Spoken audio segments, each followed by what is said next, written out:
नमस्कार आमा। नमस्कार। आमाको शुभ नाम चाहिँ के पर्यो? मेरो सावित्रा महत। सावित्रा महत। हजुर। आमालाई स्वास्थ्यको के समस्या थियो? मलाई धेरै थोक थियो। हजुर। अब सुगर त यसै पनि छ हैन। उम्, पहिलेदेखि प्रेसर, सुगर अनि युरिक एसिड, यो मम्मी हात खुट्टा दुख्ने।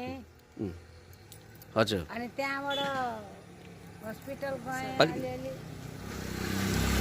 कहिले काहीँ मुटु चस्चस घोचेको बोलले हस्पिटल गएँ। त्यहाँबाट हस्पिटलमा पनि गङ्गालाल हस्पिटल गएँ। अनि त्यहाँ चेक गराएपछि तपाईँलाई मुटुको समस्या भन्यो। मुटुको औषधि खाँदै थिएँ म। हप्तामा 1200-1300 चाहिन्थ्यो हप्तामा। हजुर हजुर।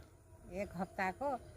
त्यहाँबाट अहिले त्यो औषधि पनि छोडिदिएको छु मैले। भनेपछि युटर्नको हजुरले के प्रोडक्ट खानुभयो? युटर्नको प्रोडक्टले नै अहिले तपाईँलाई एकदम राम्रो भयो? युटर्नको प्रोडक्ट मैले खाएँ पहिलेको चोटि 13,000को लिएँ। अनि फेरि त्यो सकेपछि फेरि 12,000को लिएँ। हजुर हजुर हजुर।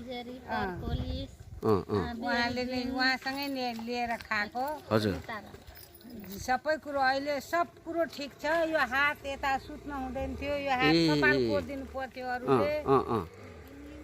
लुगा खोलिदिनु पर्थ्यो। चोलो अरूले खोलिदिनु पर्थ्यो। बुहारीहरूले खोलिदिन्थ्यो। अहिले आफै भएको चाहिँ कपालमा हात पनि पुग्छ। चोलो पनि खोल्छु। यता पनि सुत्छु। यो पाखो सुत्नै हुँदैन थियो। यो पाखो पनि सुत्छु। अहिले एकदमै राम्रो भयो। 3 महिना युटर्नको प्रोडक्ट खानुभयो र हजुरलाई? दुईपल्ट खाएँ। अब यो तेस्रो हो यो। ल एकदमै राम्रो। तेस्रो चाहिँ अब 10 दिनपछि हुन्छ। यो मात्रै सकेको थियो क्या। के भन्नुहुन्छ युटर्न टिम र अनि जसले यो प्रोडक्ट दियो युटर्नलाई के भन्नुहुन्छ? अनि हजुरको त सानो धेरै धन्यवाद। मलाई जाति भएको छ युटर्न परिवारमा सबैलाई सुख शान्ति होस्। त्यही मेरो मनोकामना त्यही छ। पक्कै पनि धेरै मलाई राम्रो भयो। अरूलाई पनि त्यस्तै राम्रो होस्। अरूले पनि दबाई खाउन् मैले खाएको जस्तै गरेर।